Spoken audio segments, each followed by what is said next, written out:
আজকে যে কথাগুলো হলো আমি মেয়েদেরকে উদ্দেশ্য করে বলতেছি। আমি চ্যালেঞ্জ করতেছি আজ থেকে 5 থেকে 6 বছর পরে এমন একটা সময় আসবে যখন দেখা যাবে যে ছেলেটা বিয়ে করতে ভয় পাচ্ছে। এর মূল কারণ কি জানেন? কারণ ছেলেটা মেয়েদের প্রতি যে বিশ্বাস, যে ভালোবাসা, এগুলো হারিয়ে ফেলবে। অলরেডি তো ফেলছেই, আরও ফেলবে। এর একটাই কারণ। আমি জাস্ট একটা ঘটনার কথা বলি। গতকালকে সকালবেলা একটা মেয়ে আমাকে বলছে, ভাই আমাকে 300 টাকা পাঠান। আমি বলতেছি কি ব্যাপার? বলতেছে আমি খুব অসহায়। আমি বলছি তো অসহায় তো আমি আপনাকে চিনি না, আর আপনি করেও বললেন না, আপনি তুমি করে বললেন। তো আপনি তো তুমি করে বলার অধিকার আপনি রাখেন না। এই গেল এক। দ্বিতীয়ত আরেকটা মেয়েটা একটানা 3 দিন একটা নোট লিখে রাখছে, আমাকে 300 টাকা পাঠান, আমাকে 300 টাকা পাঠান। একটানা 3-4 দিনে একই নোট।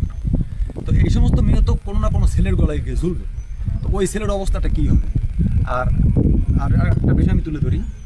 সেম একই দিনের ব্যবধানে ওই আজকে সকালবেলা কোনো একটা মেয়ে আমাকে বলতেছে আমার 200 টাকা প্রয়োজন, আপনি আমাকে 200 টাকা পাঠান। তো আমি তাকে বললাম যে 200 টাকাতে কী হবে? বলছে এমবি কিনবো। ঠিক আছে, তো এরকমই তো চলতেছে। আমরা মেয়েদেরকে কি মনে করি? অন্য একটা দৃষ্টিতে আমরা দেখি যে মেয়েরা মায়ের জাত, কিন্তু আসলে যে ব্যবহার তাদের, তো এটা কি তারা বুঝতে পারতেছে না যে এটা আমাদের পারিবারিক শিক্ষার একটা মানে অবক্ষয় হচ্ছে, আমাদের শিক্ষার হানি ঘটতেছে, এগুলো কি তারা বুঝতে পারতেছে না? আর সবচেয়ে বড় কথা, আমার ভাগ্যে আছে কিনা জানি না, যদি থেকে থাকে আমি যাকে মানে বিয়ে করব, তো সে যে সেম কাজটাই করতেছে না, এতে কোনো গ্যারান্টি নেই।